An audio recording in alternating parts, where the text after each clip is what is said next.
Namo Sang Adi Budaya, Namo Buddhaya. Perkenalkan, nama saya Jess Angelika, NPM 2142319. Nah, di video kali ini saya akan menjelaskan kembali sedikit tentang kehidupan sang Buddha kepada keluarga atau kepada sanak keluarga. Nah, di sini saya akan menelpon teman saya. Nah, jadi di sini saya akan menceritakan kembali riwayat hidup sang Buddha. Nah, jadi Pangeran Siddhartha itu lahir di Tamalubini pada tahun 623 sebelum Masehi. Nah, jadi pada saat itu Ratu Mahamaya itu berdiri memegang dahan pohon salah.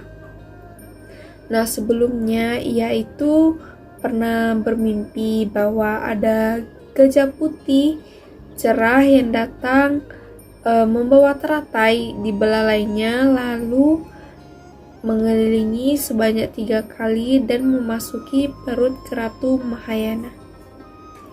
Nah, lalu Pangeran Siddhartha itu melangkah di atas bunga teratai sebanyak 7 kali dan mengatakan, akulah pimpinan di dalam dunia ini, akulah ketua di dunia ini, akulah tak agung di dunia ini, dan inilah kelahiran terakhir, tidak ada lagi tunimba lahir lagi bagiku. Nah, artinya nama Pangeran Siddhartha itu yaitu tercapailah segala cita-citanya. Nah, jadi lama setelah melahirkan Pangeran Siddhartha, Ratu Mahamaya itu meninggal dunia. Sehingga yang merawat Pangeran Siddhartha adalah adik dari Ratu Mahamaya, yaitu Mahapajapati Gotami. Nah, Pangeran Siddhartha itu diramalkan ia akan menjadi seorang Buddha oleh para Brahmana apabila ia melihat orang sakit, orang tua, orang meninggal, dan juga seorang pertapa. Namun Raja Sudodana, yaitu ayahnya, tidak ingin Pangeran Siddhartha menjadi pertapa, tetapi ingin Pangeran Siddhartha itu bisa meneruskan tahta dari sang ayah. Nah, untuk mencegahnya menjadi seorang pertapa, ayahnya itu menjaga Pangeran Siddhartha tetap berada di dalam lingkungan istana. Nah, sehingga Buddha Gautama ini hidup di lingkungan dengan penuh kemewahan sebagai seorang pangeran dari sukunya dan dilatih dalam berbagai bidang. Ketika ia berusia 16 tahun, ia menikah dengan putri Yasodhara, dan pada saat itu pangeran memiliki 3 istana. Nah, 3 istana itu yaitu ada istana musim panas, istana musim dingin, dan juga istana musim hujan.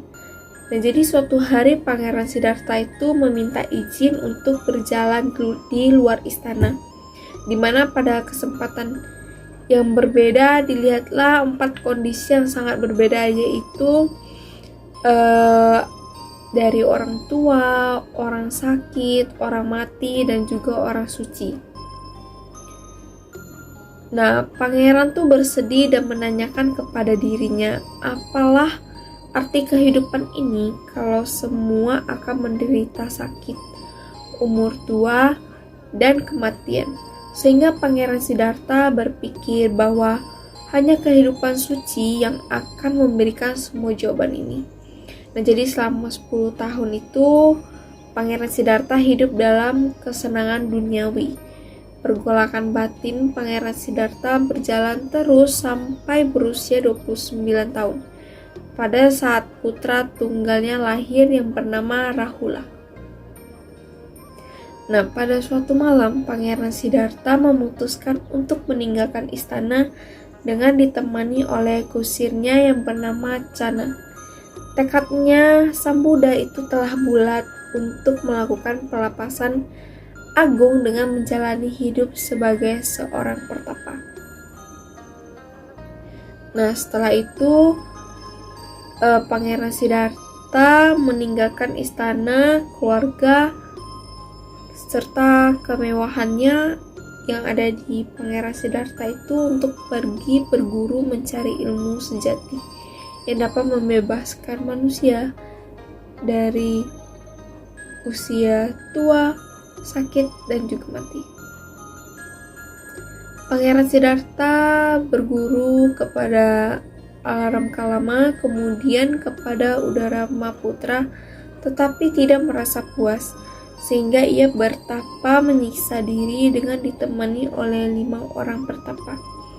Akhirnya, ia juga meninggalkan cara yang ekstrim ini dan bermeditasi di bawah pohon Bodhi untuk mendapatkan penerangan agung. Nah, jadi gak lama itu kemudian akhirnya Pangeran Siddhartha bisa mencapai penerangan sempurna pada tahun 588 sebelum Masehi di usia yang ke-35 tahun. Nah, pada saat bulan purnama di bawah pohon Bodhi Khotbah Dhamma pertama, Sang Buddha dikorbankan kepada 5 pertapa di Taman Rusa Isi Petana yang berjudul Dhamma Cakkappavattana Sutta, yang menjelaskan mengenai jalan tengah yang ditemukan, yaitu 8 ruas jalan kemuliaan dan juga 4 kebenaran mulia.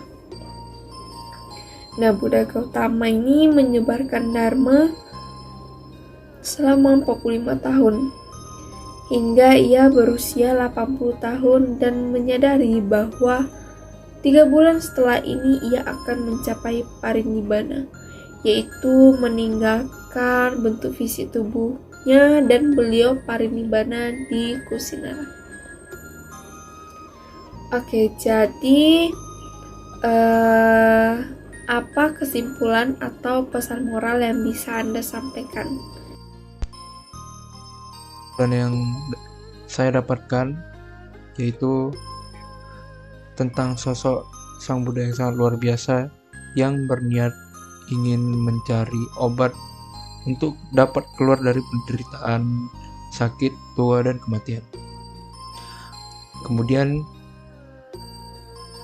ia mendapatkan obat tersebut yang bernama Dhamma kebenaran, serta memberikannya kepada semua makhluk hidup untuk dipraktikkan.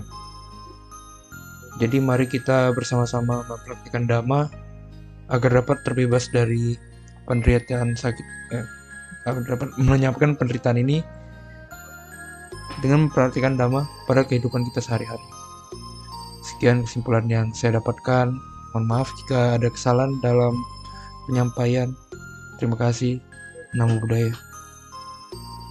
Sekian saja video dari saya. Mohon maaf jika ada kesalahan kata. Semoga bermanfaat. Namo Buddhaya.